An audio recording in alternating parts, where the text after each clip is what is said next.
السلام علیکم۔ رنگ و بو کا ایک سیلاب تھا جس میں بہتے ہوئے وہ اپنا اصل بھول رہا تھا۔ اسے بار ٹیبل کے پاس چھوڑ کر جانے وہ کہاں چلی گئی تھی۔ نیم اڑیاں لڑکیاں اپنے اپنے پارٹنرز کے ساتھ اپنے اپنے انداز میں پارٹی انجوائے کر رہی تھیں۔ کوئی لڑکی کسی اڈیر عمر شخص کی باہوں کا ہار بنی ہوئی تھی تو وہیں ہال کے کسی کونے میں کسی ٹین ایجر کے دل پر بجلیاں گراتی یہ ماڈلز زین احمر کا خون کھلا رہی تھیں۔ یہ منظر کسی پارٹی کا کم اور ریڈ لائٹ ایریا کا زیادہ لگ رہا تھا۔ اس نے عائشہ کو ڈھونڈنے کے لیے ایک نگاہ اطراف میں گھمائی۔ وہ اسے ہاتھ میں 2 گلاس پکڑے اپنی جانب آتی دکھائی دی۔ جیسے ہی وہ اس کے سامنے رکی وہ بول پڑا، گھر چلو، میں یہاں مزید 1 منٹ نہیں ٹھہروں گا۔ اس کی جانب دیکھتے ہوئے وہ سنجیدگی سے بول رہا تھا۔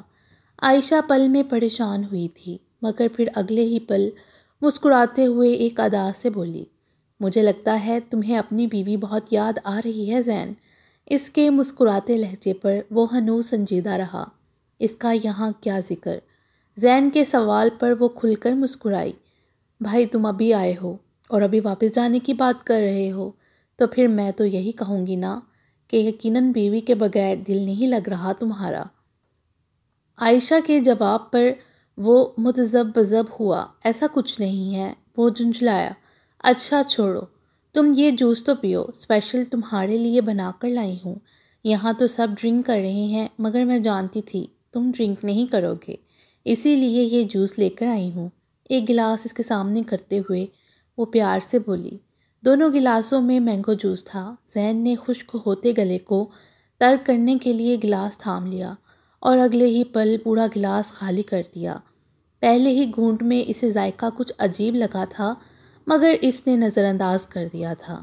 عائشہ پرسکون سی مسکرا دی، پھر اپنا گلاس لبوں سے لگاتے ہوئے اس کے قریب ہوئی اور ایک ہاتھ اس کے بازو میں ڈال کر ایک طرف کو چلنے لگی۔ وہ باری باری سب سے اس کا تعارف کروا رہی تھی۔ لاروش کی یادوں سے دور بھاگتا ہوا زین اس کے سنگ چل رہا تھا۔ نت نئے فیشن اپنائے لڑکے اور لڑکیوں سے ملتے ہوئے اس کا ذہن بوجھل ہو رہا تھا۔ اس کی پشت میں اپنا مرمری بازو ڈال کر عائشہ نے اپنا سر اس کے چوڑے شانے پر رکھ لیا تھا۔ باری ہوتی آنکھوں کو چپکتے ہوئے زین اس کی سنگت میں غائب دماغی سے چل رہا تھا۔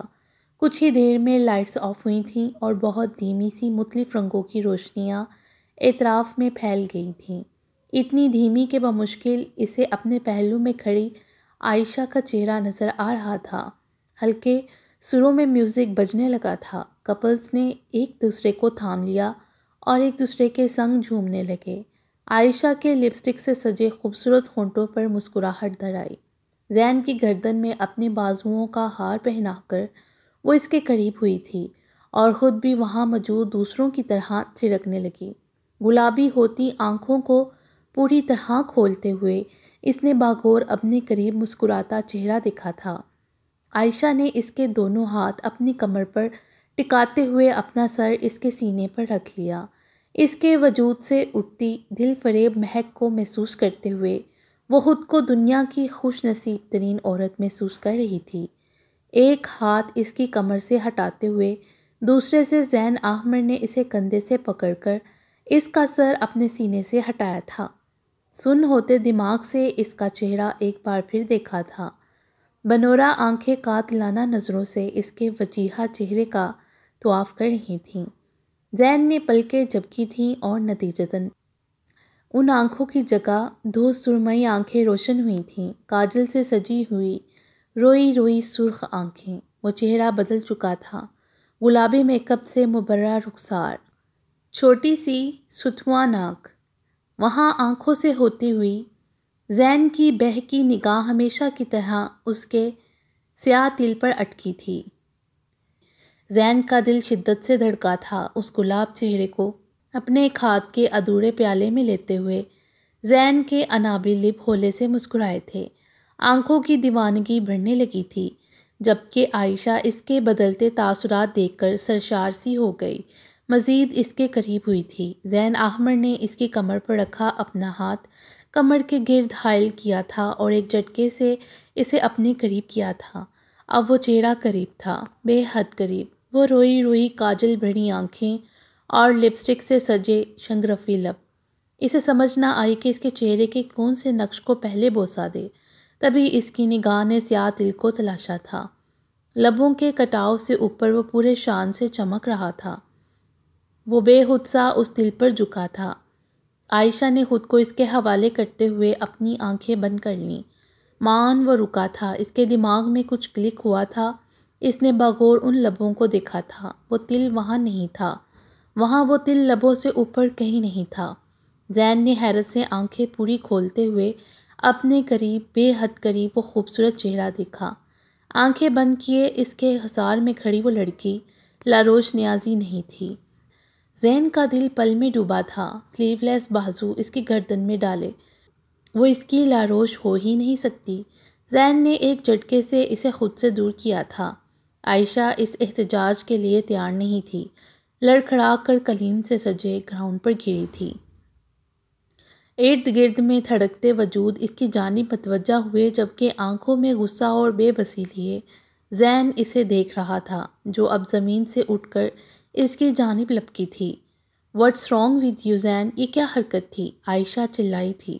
اسے پڑے دھکیلتے ہوئے وہ لمبے لمبے ڈگ بھرتا وہاں سے نکل آیا۔ قدم من بھر کے ہو رہے تھے، سر پھوڑے کی مانند دکھ رہا تھا۔ اسے شدت احساس ہو رہا تھا کہ یقیناً جوس میں کوئی نشہ آور چیز ملی ہوئی تھی۔ بند ہوتی آنکھوں کو بمشکل کھولتے ہوئے وہ بڑی مشکل سے گاڑی ڈرائیو کر رہا تھا۔ وہ عائشہ کو وہیں چھوڑ آیا تھا۔ اسے خود پر پشیمانی ہو رہی تھی۔ کیا کرنے چلا تھا وہ؟ تکلیف میں گرا۔ وہ کئی جگہوں پر گاڑی ٹھوکتے ٹھوکتے بچا تھا۔ رات کے 1 بجے اس نے نیازی ہاؤس کے گیٹ پر ہان دیا تھا۔ چوکیدار نے گیٹ وار کر دیا۔ گاڑی سے اتر کر وہ لڑکھڑاتے قدموں سے اندرونی عمارت کی جانب بڑھا تھا۔ اپنے پورشن کی طرف بڑھتے ہوئے اس کے قدم ڈگمگا رہے تھے۔ بالوں میں ہاتھ پھیرتے ہوئے وہ اپنے بیڈ روم کے دروازے پر جا کر رکا تھا۔ ہینڈل پر اپنا پورا زور ڈال کر دروازہ کھول کر اندر داخل ہوتے ہوئے وہ بس گرنے کو تھا۔ بیڈ تک وہ بمشکل پہنچا تھا، جہاں اس کی لاروش، اس کی بیوی، اس کے دل کی دھڑکتی دھڑکن، اس کی زندگی کا محور، اس کی حالت سے انجان نیند کی آغوش میں تھی۔ اس کے قریب رہتے ہوئے زین نے اپنی سرخ ہوتی ہوئی آنکھیں کھولی رکھی تھیں، حالانکہ وہ آنکھیں بند ہونے کو بےتاب تھیں۔ چند پل لمبے لمبے سانس لے کر وہ سیدھا ہوا تھا۔ پہلو میں سوئی اس کی ملکیت اس کے خواص جگا رہی تھی۔ وہ حقیقتاً وہ ذہنی طور پر مفلوج ہو رہا تھا۔ مشکل ہاتھ بڑھا کر اس کے سبھی چہرے کو چھوا تھا۔ یک ٹک اس کے سندوری مکھڑے کو دیکھتے ہوئے اس کی سرخ آنکھیں چھپکنے سے انکاری ہو رہی تھیں۔ مسلسل دیکھتے رہنے سے آنکھوں میں جلن بڑھنے لگی تو اس نے ایک ہاتھ سے آنکھوں کو مسلا۔ اس چہرے پر وہی دل تھا جس نے اسے کچھ دیر پہلے پاگل کیا تھا۔ بہکے اعصاب لیے وہ بے خود سا اس دل پر جھک گیا اور اپنا بھرپور استحقاق استعمال کیا تھا۔ اس کی شدت سے بھرپور اس عنایت پر وہ قسمت آئی تھی۔ اسے اپنے حصار میں لیتے ہوئے زین نے اپنا چہرہ اس کی سیاہ زلفوں میں چھپانے کی کوشش کی تھی۔ سانسوں کی گرمی محسوس کر کے لاروش کی آنکھ کھل گئی تھی۔ خود کو اس کی کمزور گرفت میں پا کر وہ فوراً اس سے دور ہوئی تھی۔ اس مزاحمت پر نیند میں جاتے زین نے اپنی بوجھل پلکیں اٹھا کر خود سے دور ہوتی لاروش کو دیکھا تھا۔ لاروش نے شاکی نظروں سے اس کے لال سرخ چہرے کو دیکھا۔ وہ نشے میں تھا اور اس بات کو محسوس کرتے ہوئے لاروش نے ناگواری سے اس کی جانب سے کروٹ بدل لی۔ جس طرح سے وہ شخص پچھلے مہینے سے اسے اذیت سے دوچار کر رہا تھا، وہ اسے کبھی اپنا آپ نہیں سونپ سکتی تھی۔ زین نے بمشکل اسے پکارا تھا، "لاروش پلیز"۔ اسے بازو سے تھامتے ہوئے وہ اس سے التجا کر رہا تھا۔ لاروش کی آنکھیں بھیگنے لگیں۔ اس نے ایک نظر تکلیف میں گرے زین کو دیکھا، جو کسی بھی وقت ہوش و ہٹ سے بیگانہ ہو جانے والا تھا۔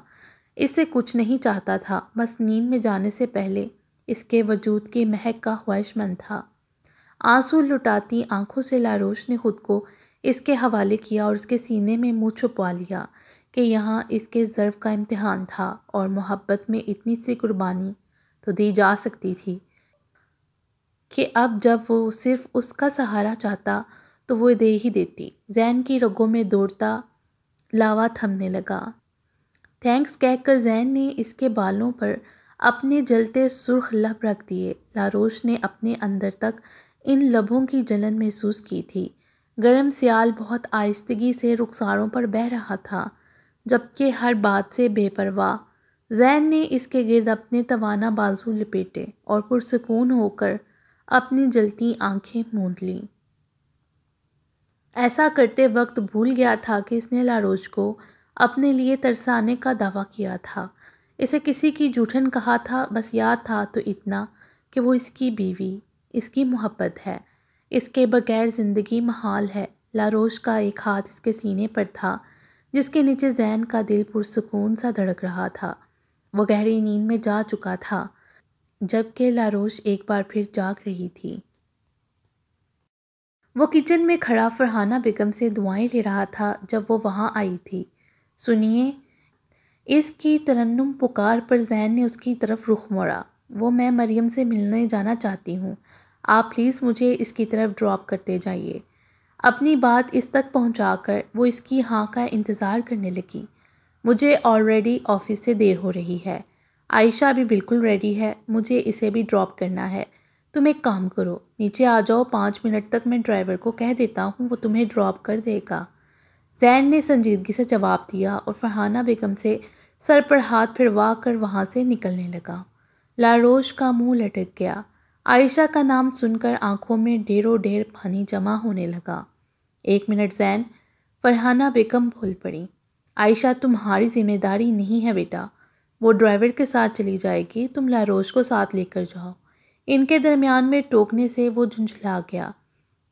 مریم کا گھر بالکل اپوزٹ روڈ سے آتا ہے امی۔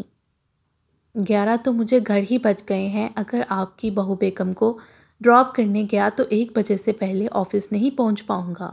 اس کی بات سنتی ہوئی عائشہ بھی وہیں چلی آئی۔ ٹخنوں سے اوپر بلو جینز اور یلو ٹائٹ ٹی شرٹ، جبکہ گلے میں دوپٹے کے نام پر مفرر ڈالے، وہ ان تینوں کو نظریں چرانے پر مجبور کر گئی۔ چلیں زین، وہ زین سے مخاطب ہوئی۔ لاروش کی آنکھوں کا بڑھتا پانی گال پر بہنے لگا تو وہ سر جھکا گئی۔ مسئلہ جو بھی ہے میری جان، تمہارے لیے پہلے لاروش امپورٹنٹ ہونی چاہیے، بعد میں آفس اور باقی لوگ۔ لاروش کو تو تم ہی ڈراپ کرو گے، حتمی انداز میں کہہ کر وہ لاروش کی طرف متوجہ ہوئیں، جو سر جھکائے زمین کو گھور رہی تھی۔ جاؤ بیٹا، جلدی سے چادر اوڑھاؤ۔ ایک ناگوار نگاہ عائشہ کے بے حجاب سراپے پر ڈال کر انہوں نے لاروش سے کہا اور خود چولہے پر پکتی ہرنیا میں چمچ چلانے لگیں۔ وہ اس پل کو پچھتا رہی تھیں جب اپنی بہن سے عائشہ کی رہائش کے لیے حامی بھر بیٹھی تھیں۔ 2 ماہ کا قیام کا کہہ کر اسے یہاں رہتے ہوئے 3 ماہ ہونے کو آئے تھے، اور دن بدن اس کے بدلتے تیور اور زین سے بڑھتی بے تکلفیاں ان سب کے لیے پریشانی کا باعث تھیں۔ چادر سے اپنے نازک وجود کو اچھی طرح ڈھانپ کر وہ نیچے آئی تھی۔ گیٹ پر گاڑی سٹارٹ کیے وہ 2 دفعہ ہارن دے چکا تھا۔ وہ تقریباً بھاگ کر آئی تھی اور گاڑی کا پچھلا دروازہ کھول کر خود بھی بیٹھ گئی، کیونکہ فرنٹ سیٹ پر عائشہ پہلے سے ہی براجمان تھی۔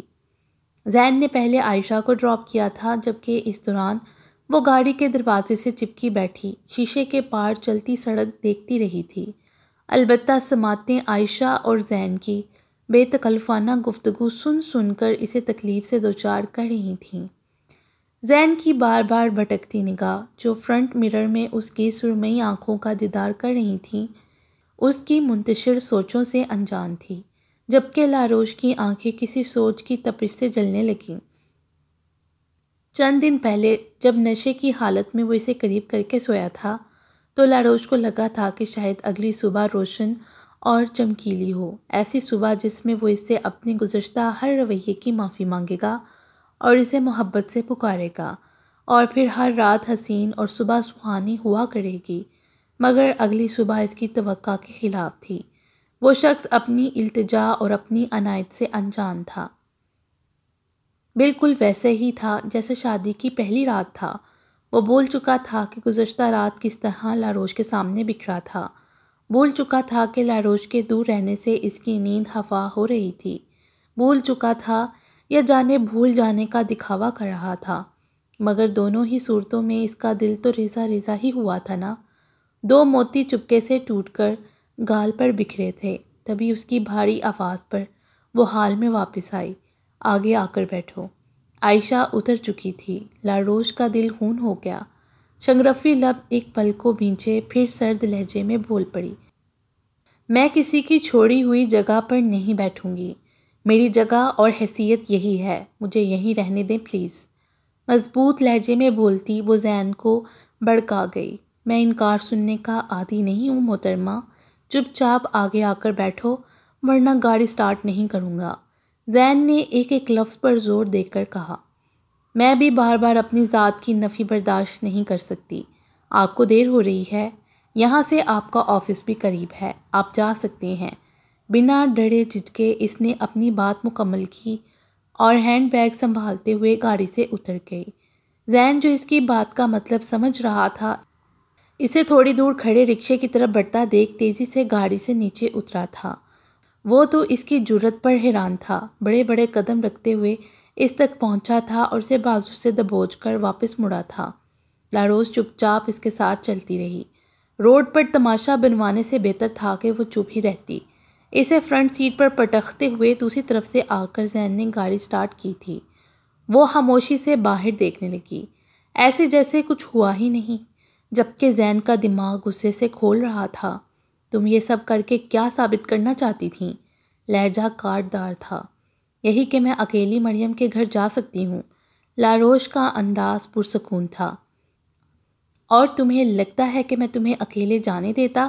سلگ کر اس نے لاروش سے پوچھا۔ مجھے لگتا تھا کہ جانے دیں گے، مگر آپ نے ثابت کر دیا کہ مجھے غلط لگا تھا۔ کہتے ہوئے ایک نظر اس نے زین کے سرخ چہرے پر ڈالی اور پھر رخ موڑ لیا۔ زین سلگ کر رہ گیا۔ خود کو سمجھتی کیا ہو تم؟ وہ غصے سے بولا تھا۔ وہی جو آپ نے مجھے سمجھ رکھا ہے۔ اس کے برجستہ جواب پر زین نے گاڑی کی سپیڈ ہلکی کی اور اس کی جانب رخ موڑا۔ اور میں تمہیں کیا سمجھتا ہوں؟ انداز میں واضح سرد مہری تھی۔ وہ پھیکی ہنسی ہنستی چلی گئی، اتنا کہ اس کے گلابی رخساروں پر پانی بہنے لگا۔ پھر بولی تو آواز میں انتہا کی تکلیف تھی، اپنے پاؤں کی جوتی۔ کہتے ہوئے اس کی آنکھوں سے نکلتا ہوا آنسو گال پر بکھرا تھا۔ زین کو لگا کسی نے اس کا دل مٹھی میں لے کر بھینچ دیا ہے۔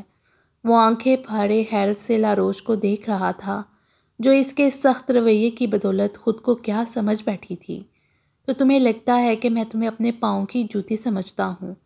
زین کا لہجہ ہارا ہوا تھا۔ جی بالکل، ایک ایسی جوتی جسے آپ اپنے پیروں میں پہننا تو دور کی بات ہے، اسے ایک نظر دیکھنا بھی پسند نہیں کرتے، بس آتے جاتے اس پر پاؤں رکھ کر اسے رون دیتے ہیں۔ وہ مسکراتے ہوئے بول رہی تھی، بڑی مجروح سی مسکراہٹ تھی۔ اس کے اتنے گہرے تجزیے پر زین کا دل خون ہوا تھا۔ بکھری سی وہ اس لاروش سے کتنی مختلف لگ رہی تھی، جو نکاح سے پہلے اس کی آنکھوں کی وارفتگی سے پزل ہو جایا کرتی تھی۔ زین کے دل نے دہائی دی تھی۔ اس کا دل چاہا کہ ہاتھ بڑھا کر اسے خود میں سمیٹ لے، اس کی روتی ہوئی آنکھوں پر اپنی محبت کے پھول کھلا کر انہیں معتبر کر دے، اسے بتا دے کہ وہ اسے اپنی زندگی سمجھتا ہے، اسے اپنی پوری دنیا مانتا ہے، بتا دے اسے کہ وہ اس کی دھڑکنوں میں دھڑکتی ہے۔ مگر وارے افسوس کہ انا کی مضبوط دیوار جو شاید اس کے ایک قدم آگے بڑھانے سے ہی گر جاتی، مگر وہ نہیں بڑھا تھا۔ لب بھینچ کر گاڑی روک دی۔ مریم کا گھر آ چکا تھا۔ آنسو پونچھتے ہوئے وہ گاڑی سے اتر گئی۔ نم ہوتی سرخ آنکھوں سے وہ خود سے دور ہوتی اپنی متاع حیات کو دیکھتا رہا۔ لاروش بیٹا، تمہارے اور زین کے درمیان سب ٹھیک تو ہے نا؟ فرنیچر کی ڈسٹنگ کر کے وہ ابھی فارغ ہوئی تھیں جب نفیسہ بیگم اس کے کمرے میں چلی آئی تھیں، اور آتے ہی وہ سوال کیا تھا جس نے اس کے حرکت کرتے ہاتھ روک دیے تھے۔ انہیں بغور اپنی جانب ہی دیکھتا پا کر وہ زبردستی مسکرائی تھی۔ وہ اس کے پاس ہی بیڈ پر بیٹھ گئیں۔ ادھر دیکھو میری طرف، مجھے بتاؤ سچ کیا ہے لاروش؟ اسے سر جھکائے بیٹھا دیکھ کر انہوں نے ہاتھ سے اس کا چہرہ اونچا کیا۔ امی آپ کی سچ کی بات کر رہی ہیں؟ الحمدللہ سب ٹھیک ہے، آپ سے میں نے کیا چھپانا ہے؟ امی سبھی کچھ تو آپ کے سامنے ہے۔ مسکراتے ہوئے اس نے انہیں مطمئن کرنا چاہا۔ اسی لیے تو پوچھ رہی ہوں کہ یہ سب کیا ہے جو میری آنکھیں ان دنوں دیکھ رہی ہیں۔ یہ سب ٹھیک ہونے کی طرف نشاندہی نہیں کر رہا لاڈلی؟ صبح شام تمہارا شوہر اپنے کزن کے ساتھ گھوم رہا ہے اور تم کہہ رہی ہو سب ٹھیک ہے۔ انہوں نے صاف صاف بات کرنے کی ٹھانی تھی، اسی لیے بنا لگی پٹی رکھے اسے حقیقت کا آئینہ دکھایا۔ نہ چاہتے ہوئے بھی اس کی آنکھیں نم ہو گئی تھیں۔ تو اس سب میں کیا کر سکتی ہوں امی؟ زین اپنی مرضی کے مالک ہیں اور پھر بھلا ہی اس کے ساتھ وقت گزارتے ہیں، مگر حقیقت یہی ہے کہ میں ان کی بیوی ہوں اور وہ مجھ سے ہی محبت کرتے ہیں۔ اس نے انہیں بتاتے ہوئے خود کو تسلی دی تھی۔ ایک طرف تم کہہ رہی ہو کہ وہ اپنی مرضی کا مالک ہے اور دوسری جانب تم یہ بھی کہہ رہی ہو کہ وہ تم سے محبت کرتا ہے، تو پھر میری جان مسئلہ کیا ہے؟ جب تم سے محبت کرتا ہے تو تمہاری بات بھی مانے گا۔ مجھے یقین ہے کہ تم نے اپنی بات منوانے کی کوشش ہی نہیں کی ہوگی، ورنہ زین ایسا بے لگام نہیں تھا۔ کہہ کر انہوں نے شاکی نظروں سے اسے دیکھا۔ لاروش نے بامشکل اپنے آنسو ضبط کیے۔ میں کوشش کروں گی، بیڈ شیٹ کے ڈیزائن پر انگلی پھیرتے ہوئے وہ دھیمی آواز میں بولی۔ کوشش مت کرو، اس پر حق جتاؤ، اپنا مان جتاؤ۔ اگر یہی رنگ ڈنگ رہے تو مجھے یہ گاڑی چلتی ہوئی نظر نہیں آ رہی۔ سر پر چادر جماتے ہوئے وہ اٹھ کھڑی ہوئیں۔ لاروش نے بھیگی آنکھوں سے ماں کو جاتے ہوئے دیکھا۔ وہ اب مزید زین کے سامنے جھکنے کا ارادہ نہیں رکھتی تھی، مگر ماں کی فکر نے اسے بھی تشویش میں مبتلا کر دیا تھا۔ وہ بیڈ پر ڈھیسی گئی۔ کیا ہو گیا تھا یہ؟ کیسی زندگی گزار رہی تھی وہ؟ بے قصور ہوتے ہوئے بھی وہ اپنے شوہر کی نظروں میں قصوروار تھی۔ نم ہوتی آنکھیں موندتے ہوئے اس نے زین کا وجیحہ چہرہ اپنے تصور میں سوچا۔ مغرور سی ناک پر ہر وقت اس کے لیے غصہ دھرا رہتا تھا۔ انابی لب اسے دیکھ کر مسکراہٹ سے محروم رہتے تھے۔ ہاں، ایک سیاہ آنکھیں ہی تھیں جس میں لاروش نے کئی بار اپنے لیے دیے جلتے دیکھے تھے۔ ایک دیوانگی، عجب بیہودی، وارفتگی یا شاید جنون ہوتا تھا جو لاروش کو دیکھتے ہی اس کی آنکھوں میں ہلکولے لینے لگتا۔ مگر اس سب کے باوجود جب وہ بولتا تھا تو اس کے منہ سے پتھر برستے تھے، اسے چھوتا تھا تو لمس سے آگ کے شعلے نکلتے تھے۔ سوچتے ہوئے لاروش نے بے بسی سے اپنا سر دائیں بائیں پٹکا۔ آنکھوں سے آنسوؤں کی جھڑی لگ گئی تھی۔ میں آپ کو کبھی معاف نہیں کروں گی زین۔ وہ سسک رہی تھی، تڑپ رہی تھی، ایک جھلسا دینے والی آگ تھی جس میں وہ جل رہی تھی۔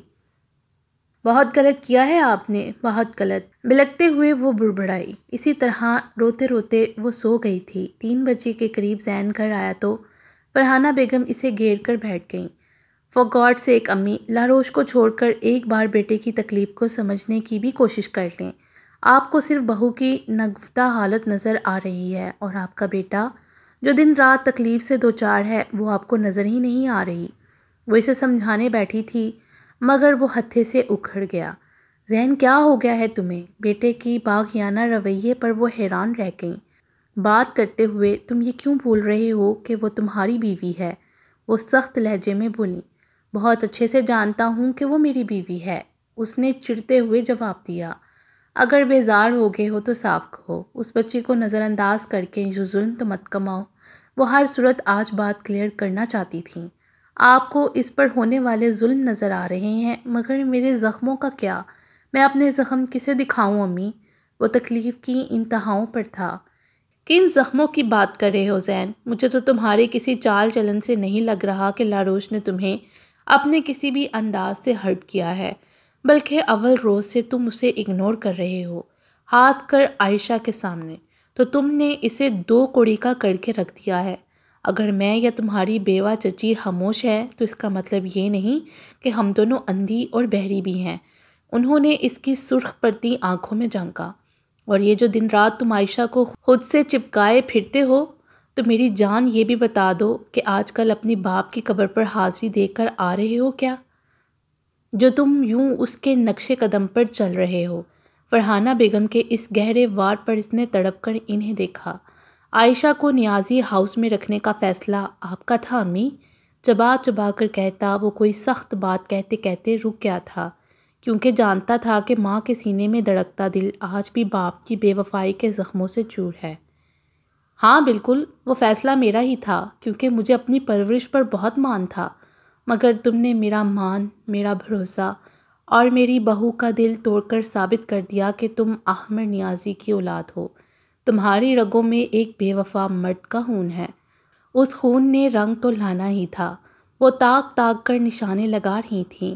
برداشت کی شدت سے زین کا چہرہ سرخ انگارہ بن گیا، جبکہ وہ پرسکون بیٹھیں اس کا چہرہ دیکھ رہی تھیں جو ہو بہو احمد نیازی جیسا ہی خوبصورت تھا۔ مجھے بد کردار کہنے سے پہلے جا کر اپنی بہو سے پوچھیں جس نے مجھے پل پل اذیت میں مبتلا کیے رکھا۔ کالج میں اپنے کلاس فیلو سے عشق مشوقہ رہ چکا ہے اس کا، اپنی آنکھوں سے کتنی بار ان دونوں کو ساتھ دیکھ چکا ہوں۔ اس سے پوچھا بھی تھا مگر صفائی سے جھوٹ بول دیا اس نے۔ میں نے کئی بار اگنور کیا مگر وہ نکاح کے بعد بھی اس سے ملتی رہی ہے۔ اب بس ہو چکی ہے میری، نہیں برداشت ہوتا اس کا وجود مجھ سے۔ وہ پھٹ پڑا۔ کب سے سینے میں چھپایا ہوا زہر آج اس نے ان کے سامنے اگل دیا تھا۔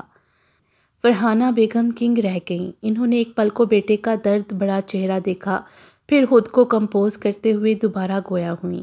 تو تم نے کیا کیا زین؟ اس کا افیئر تو رخصتی سے پہلے تک تھا۔ تم نے تو بیوی کی موجودگی میں غیر عورت کے ساتھ رسم رواں بڑھائے ہیں۔ تمہاری بیوی تمہارے کمرے میں، تمہاری آنکھوں کے ہر پل سامنے موجود ہے، مگر اسے نظر انداز کر کے تم عائشہ کے پیچھے بھاگ رہے ہو۔ حساب تو برابر کر دیا تم نے، بلکہ جتنا بنتا تھا اس سے زیادہ کر چکے ہو، تو اب کیوں برداشت نہیں ہے وہ تمہیں؟ وہ اس کے چہرے پر آتے ایک ایک رنگ کو پرکھ رہی تھیں۔ میں نے کچھ نہیں کیا، ایسی کوئی بات نہیں ہے، ہم دونوں صرف اچھے کزنز ہیں اور شاید دوست بھی، اور بس۔ زین نے انہیں صفائی دی۔ تو پھر یہ بھی تو ہو سکتا ہے کہ لاروش اور وہ لڑکا جس کی تم بات کر رہے ہو وہ دونوں بھی محض دوست ہی ہوں۔ انہوں نے برجستہ جواب دیا۔ ایسا نہیں ہے، میں نے خود اسے کتنی بار اس لڑکے کے ساتھ ریسٹورنٹ میں دیکھا ہے۔ وہ اپنے موقف پر ڈٹا ہوا تھا۔ یہ بات تو تم بتا چکے ہو میرے شیر، یہ بتاؤ کہ کس حالت میں دیکھا تم نے ان دونوں کو؟ کیا جس طرح عائشہ تمہارے گلے کا ہار بنی رہتی ہے بالکل ویسے دیکھا ہے تم نے لاروش کو؟ بلکہ نہیں، عائشہ تو تمہاری اچھی دوست ہے نا؟ تو مطلب عائشہ والی نزدیکی سے بھی کچھ زیادہ۔ کیا دیکھا ہے تم نے یہ بتاؤ نا مجھے۔ ان کے سوال کرنے پر اس کا دل ڈوب کر ابھرا تھا۔ نہیں، بس ٹیبل پر آمنے سامنے بیٹھے دیکھا ہے۔ سر جھکاتے ہوئے اس نے سچائی کا مظاہرہ کیا۔ فرحانہ بیگم طنزیہ مسکرائیں۔ تو پھر تمہیں کیوں لگا کہ اس لڑکے اور لاروش کا کوئی افیئر ہے؟ ان کے سوالات پر وہ ضد ہو رہا تھا، کیونکہ میں نے خود اس لڑکے اور مریم کی باتیں سنی ہیں۔ وہ مریم سے کہہ رہا تھا کہ لاروش نے اس کے ساتھ بے وفائی کی ہے، کہہ کر اس نے سختی سے لب بھینچ لیے۔ کیا تم نے لاروش کو کبھی مریم سے ایسا کچھ کہتے سنا ہے کہ اس نے کسی لڑکے سے بے وفائی کی ہے؟ ان کا ہر سوال اسے دھچکے لگا رہا تھا۔ دل کے اندر کہیں سکون اتر رہا تھا، مگر انا بلبلا رہی تھی۔ آپ کیا چاہتی ہیں آپ امی؟ یہ کہنا چاہتی ہیں کہ میں لاروش پر شک کرنے کی غلطی کر چکا ہوں؟ وہ سنجیدگی سے پوچھ رہا تھا۔ نہیں، میں یہ کہنا چاہتی ہوں کہ تم اپنی پاک باز بیوی کی طرف سے غلط فہمی کا شکار ہو۔ فرحانہ بیگم اب بات کا اختتام چاہتی تھیں، جبکہ زین اب اس گرہ کو سلجھانا چاہتا تھا۔ ان کی باتیں اس کا دل دھڑکا گئی تھیں، اور اگر میں غلط نہ ہوا تو وہ غلط ہوئی تو؟ وہ الجھا سا ان سے پوچھ رہا تھا۔ وہ بیٹے کی حالت پر مسکرائیں۔ اس تو کا جواب تمہیں خود ڈھونڈنا چاہیے زین، خود سے پوچھو، ورنہ جہاں تک میں جانتی ہوں تم نے شروعات میں ہی غلط بیانی کی ہے۔ غلط کہا ہے تم نے کہ تم اسے برداشت نہیں کر سکتے۔ حقیقت یہ ہے کہ تم لاروش سے مزید بے نیازی نہیں برت پا رہے، اور وہ لڑکا تم دونوں کے درمیان غلط فہمی بنا کھڑا ہے، اور تم میرے بیٹے اپنی انا کی جنگ میں اپنی محبت ہارنے پر تلے ہوئے ہو۔ بہتر یہی ہے کہ اب تم ہوش کے ناخن لو۔ بہت ہو چکا۔ فرحانہ بیگم نے بہت اچھے سے اس کی الجھن سلجھانے کی کوشش کی تھی۔ کیا آپ کو لگتا ہے کہ میں اس سے محبت کرتا ہوں؟ لہجہ ٹوٹے کان سا زخمی تھا۔ سیاہ آنکھیں خون چھلکتی لگ رہی تھیں۔ شفاف پانی کا ایک قطرہ اس کے گال پر پھسلا تھا اور بڑھی ہوئی شیو میں جذب ہو گیا۔ فرحانہ بیگم ہولے سے مسکرائی تھیں اور آنکھیں بھر کر اس کی کشادہ پیشانی چوم لی۔ یہ جو تمہاری آنکھیں ہیں نا زین، یہاں ایک آگ جلتی دیکھی ہے میں نے، یہی محبت ہے میری جان۔ اپنے کمزور ہاتھوں کے پیالے میں اس کا توانا چہرہ بھر کر وہ نرم لہجے میں بولیں، امی مجھ سے برداشت نہیں ہوتا، یہ سوچ ہی تکلیف دیتی ہے کہ وہ مجھ سے پہلے کسی اور سے۔ ان کے ہاتھوں میں چہرہ چھپاتے ہوئے وہ تکلیف سے بولا، تو معاف کر دو زین، مرد کم ظرف ہوتا ہے مگر محبت بہت باظرف ہوتی ہے۔ جیسا تم نے سوچا اگر ویسا ہے بھی تو تم اپنی محبت کی خاطر اسے معاف کر دو، مگر میں تو یہی کہوں گی ایک بار اس سے بات کلیئر کر لو۔ رہی بات لاروش کی فیلنگز کی تو I think she loves you. میں نے اسے تمہارے لیے پل پل بے چین ہوتے دیکھا ہے، روتے بلکتے ہوئے دیکھا ہے، مگر وہ بہت مضبوط لڑکی ہے، کبھی مجھ سے تمہاری شکایت نہیں کی۔ انہوں نے ایک آڑی کیل بھی نکال دی تھی۔ زین نے پرسکون ہو کر کرسی کی پشت سے ٹیک لگا لی۔ فرحانہ بیگم بھی مطمئن سی اپنے کمرے کی طرف بڑھیں، پھر اچانک رکیں اور آنکھیں موندے بیٹھے زین کی جانب دیکھا۔ تمہاری بی جان چاہتی ہیں کہ اب مجھے بھی بی جان کہنے والا کوئی ہونا چاہیے۔ ان کی بات پر زین نے بوجھل آنکھیں کھولیں اور ان کے مسکراتے چہرے کو دیکھا۔ امید ہے میری بات سمجھ چکے ہو تم۔ انہوں نے شرارتی نگاہوں سے زین کو دیکھا۔ وہ ہولے سے ہنس دیا، جبکہ فرحانہ بیگم اپنے کمرے میں چلی آئیں۔ کل شام تک اسے ہلکا ہلکا بخار محسوس ہوا تھا، مگر وہ لاپرواہی سے کچن میں لگی رہی۔ رات کا کھانا انہوں نے ہمیشہ کی طرح بی جان کے کمرے میں ہی کھایا تھا۔ پھر زین تو کافی دیر ان کے پاس بیٹھا رہا، جبکہ لاروش اور فرحانہ بیگم اپنے اپنے کمروں میں چلی آئیں۔ اس کا سر بھاری بھاری ہو رہا تھا، آنکھیں الگ جل رہی تھیں۔ زین کا انتظار کیے بغیر وہ سو گئی تھی، اور اب جب اس کی آنکھ کھلی تو وہ بری طرح بخار میں پھنک رہی تھی، مگر کسی کو بھی اس بابت علم نہ تھا۔ باری ہوتے سر کو ہاتھوں میں تھام کر وہ اٹھ کر بیٹھی اور دیوار پر لگی گھڑی کو دیکھا، جس کا چھوٹا ہندسہ صبح کے 6 بجا رہا تھا۔ لاروش نے اپنی بائیں جانب نگاہ کی، جہاں زین کی غیر موجودگی اس کے لیے حیرت کا باعث تھی۔ شادی کے بعد سے اب تک وہ ایک بار بھی یوں رات بھر غائب نہیں رہا تھا، کیونکہ بائیں جانب کی بے شکن چادر اس بات کی گواہی دے رہی تھی کہ زین رات کو کمرے میں نہیں آیا تھا۔ تھکن زدہ وجود لیے وہ دوبارہ لیٹ گئی۔ اگلے چند پلوں میں زین کے بارے میں سوچتے سوچتے وہ دوبارہ غنودگی میں چلی گئی۔ تقریباً 8 بجے کے قریب وہ بیڈ روم میں آیا تو لاروش کو بے ترتیبی سے بیڈ پر سوتا پایا۔ اس نے کچھ حیرت سے اس کے غافل وجود کو دیکھا، کیونکہ وہ جانتا تھا کہ لاروش فجر کے بعد نہیں سوتی تھی۔ چھوٹے چھوٹے قدم زمین پر رکھتے ہوئے وہ اس کے قریب آیا تھا۔ گلابی گال سوتے میں بھی سرخ لگ رہے تھے، الجھے بکھرے بال اور شکن آلود لباس، وہ کافی ابتر حلیے میں تھی۔ زین کو پچھتاووں کے ناک ڈسنے لگے، ملال تھا کہ بڑھنے لگا۔ چاہنے کے باوجود وہ اسے چھونے کی ہمت نہیں کر پایا تھا۔ ایک محبت بڑی نگاہ اس پر ڈال کر وہ پلٹا تھا، پھر الماری سے سوٹ نکال کر واش روم میں گھس گیا۔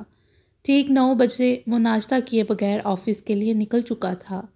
فرحانہ بیگم نے ناشتے کی بابت دریافت کیا تو وہ انہیں ٹال گیا، البتہ لاروش کے بارے میں انہیں مطلع کرنا نہیں بھولا تھا کہ شاید اس کی طبیعت خراب ہے۔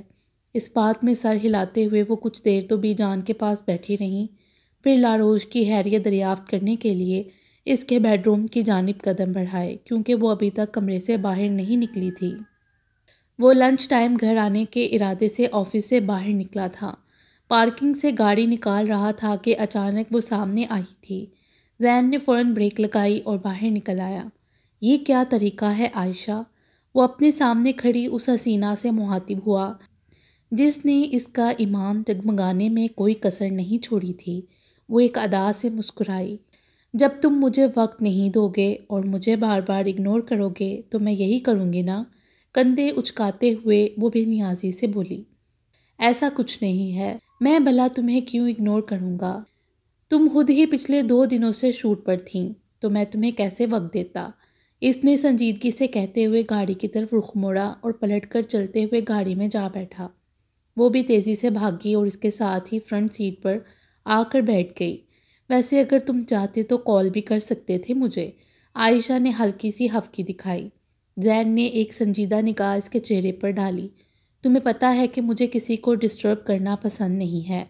زین کے جواب پر اس نے ایک ادا سے اپنی بنورہ آنکھیں پھیلائی تھیں، پھر لاڈ جتلاتے ہوئے بولی، میں کسی نہیں ہوں زین۔ اس کے وجیہہ چہرے کو آنکھوں میں سموتے ہوئے وہ یک ٹک اسے دیکھ رہی تھی۔ زین کو شدید کوفت ہوئی۔ اس نے ناگواری سے سڑک پر نگاہ جمائی اور گاڑی سٹارٹ کر دی۔ کہاں ڈراپ کروں تمہیں؟ اس نے عائشہ سے پوچھا جو اپنے ناخنوں پر لگی کیوٹکس کو چھیڑ رہی تھی۔ کہیں بھی نہیں، بس یوں ہی گاڑی چلاتے رہو، آج لانگ ڈرائیو کا موڈ ہو رہا ہے میرا۔ کیا خیال ہے لانگ ڈرائیو ہو جائے؟ اس نے اپنا پلان بتایا، مگر زین کا دل لاروش کی طرف اٹکا ہوا تھا۔ I have no more to drive، اس نے آرام سے جواب دیا، مگر مقابل بھی عائشہ تھی۔ وہ پہلے گھر ہی گئی تھی اور جانتی تھی کہ لاروش کو بخار ہے اور ڈرائیور کی غیر موجودگی کے باعث فرحانہ بیگم زین کے انتظار میں ہی بیٹھی ہیں، سو اس نے فوراً لبوں پر مسکراہٹ سجائی تھی اور نرمی سے گویا، اگر تمہارا موڈ نہیں ہے تو تم میری جگہ آ جاؤ، میں خود ڈرائیو کر لیتی ہوں۔ آج میرا دل چاہ رہا ہے کہ پہلے لانگ ڈرائیو اور پھر ساحل سمندر، مگر افسوس یہ کراچی نہیں ہے جو میں اپنی دوسری وش پوری کر سکوں، مگر پہلی تو کی جا سکتی ہے نا۔ اس نے پر امید نظروں سے زین کی جانب دیکھا۔ وہ لب بھینج گیا، پھر گاڑی روکی اور نیچے اتر گیا۔ عائشہ بھی پرسکون سے اس کے پیچھے ہی اتر آئی۔ گاڑی میں ڈیش بورڈ پر رکھا موبائل بجنے لگا تھا، مگر گاڑی کے دروازہ بند ہونے کے باعث آواز زین تک نہیں آئی تھی۔ ہوا سے لہراتے بالوں میں ہاتھ پھیرتے ہوئے وہ آتے جاتے کتنے لوگوں کو اپنی جانب متوجہ کر رہی تھی۔ کیا ہوا؟ ایسے گاڑی کیوں روک لی؟ زین گاڑی کے بونٹ پر جا بیٹھا تھا۔ وہ ٹھیک اس کے سامنے آن کھڑی ہوئی۔ تم واپس کب جا رہی ہو؟ زین نے پوچھا۔ کہاں؟ وہ انجان بنی، کراچی۔ زین نے نگاہ پھیرتے ہوئے کہا۔ میری یہاں موجودگی تمہیں بری لگ رہی ہے زین؟ وہ فوراً افسردہ ہوئی۔ میں نے ایسا کب کہا؟ وہ ہنوز سنجیدہ تھا۔ تو پھر پوچھا کیوں؟ ویسے ہی، زین نے کندھے اچکائے۔ میں نے تم سے کچھ پوچھا تھا زین، عائشہ چڑ گئی۔ کیا؟ وہ انجان تھا۔ یہی کہ یہاں گاڑی کیوں روکی ہے؟ وہ بولی۔ مجھے بھوک لگ رہی ہے، زین نے دوستانہ انداز اپنایا۔ تو کسی ریسٹورنٹ کے سامنے روکو نا گاڑی، یہاں تو صرف ہوا ہے اور ہوا کھانے سے پیٹ نہیں بھرتا یارا، وہ ہنستے ہوئے بولی۔ زین بھی ہولے سے مسکرا دیا۔ چلو آؤ کسی ریسٹورنٹ میں لنچ کرتے ہیں، بلکہ اب تو لنچ کا ٹائم بھی نکل چکا ہے، مگر خیر ہے، آ جاؤ، میں گاڑی ڈرائیو کرتی ہوں۔ اس کے ہاتھ سے گاڑی کی چابی لیتے ہوئے وہ ڈرائیونگ سیٹ کی طرف آ گئی۔ تھکے تھکے قدم اٹھاتا وہ دوسری طرف آ کر بیٹھ گیا۔ عائشہ نے گاڑی سٹارٹ کر دی۔ میرا گھر جانے کا ارادہ تھا عائشہ، ڈیش بورڈ سے موبائل اٹھاتے ہوئے وہ دھیمے لہجے میں گویا ہوا۔ عائشہ نے ہاتھ بڑھا کر موبائل اس سے چھین لیا۔ لیکن میرا ایسا کوئی ارادہ نہیں ہے زین، چپ چاپ بیٹھے رہو، اور اب جب تک تم کھانا نہیں کھلا لیتے یہ موبائل میرے پاس ہی رہے گا۔ اس کا موبائل اپنی جینز کی پاکٹ میں گھساتے ہوئے اس نے دھونس جمائی۔ زین نے ٹیک لگا کر سیٹ کی پشت پر سر ٹکا لیا۔ ریسٹورنٹ کی پارکنگ میں گاڑی کو بریکس لگا کر عائشہ نے اسے مخاطب کیا۔ چلو زین، اس نے اس کے کندھے پر ہاتھ رکھا جو آنکھیں موندے پڑا تھا۔ اس بات میں سر ہلا کر وہ اپنی طرف کا دروازہ کھول کر باہر نکل گیا۔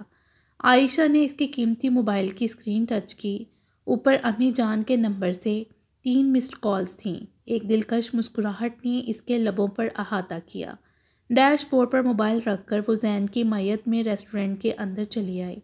ریسٹورنٹ کے پرسکون ماحول میں کھانا کھاتے وقت بار بار زین کا دل لاروش کی جانب کھنچ رہا تھا۔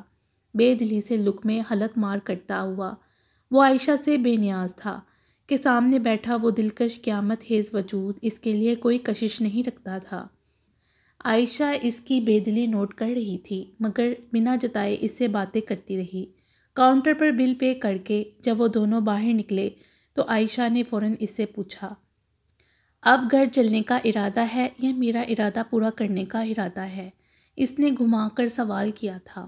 زین کی سوچوں کا رخ کسی اور جانب تھا۔ اسی لیے وہ اس کی بات سمجھ نہیں سکا، سو اس نے سوالیہ نظروں سے عائشہ کی طرف دیکھا۔ لانگ ڈرائیو کی بات کر رہی ہوں بھائی، عائشہ نے مسکراتے ہوئے کہا۔ زین بیزار ہوا۔ چلو نہ چاہتے ہوئے بھی جانے کیسے اس کی زبان سے یہ لفظ ادا ہوئے تھے۔ وہ چہکتی ہوئی گاڑی میں جا کر بیٹھ گئی۔ زین نے بھی پیروی کی۔ اس کے آنے سے پہلے ہی عائشہ نے اس کا موبائل پھرتی سے دوبارہ جینز کی جیب میں رکھ لیا۔ وہ اسی لیے موبائل گاڑی میں چھوڑ گئی تھی کہ کہیں پھر سے فرحانہ بیگم کی کوئی کال نہ آ جائے۔ خطرہ تو خیر اب بھی تھا، سو اس نے نظر بچا کر موبائل ہی آف کر دیا۔ پھر مطمئن سی گاڑی ڈرائیو کرتی رہی۔ شام ڈھلنے لگی تھی اور رات کے سائے اپنے پر پھیلانے لگے۔ ایک قدرے سنسان روڈ پر اس نے گاڑی روک لی اور زین کی طرف گھومی۔ چلو نہ زین، واک کرتے ہیں۔ عائشہ کی نئی فرمائش پر زین کا ضبط جواب دینے لگا۔ میرا موڈ نہیں ہے یار، اب بس کر دو۔ زین ٹھیک ٹھاک بدمزہ ہو رہا تھا۔ باقی انشاءاللہ اگلی ویڈیو میں۔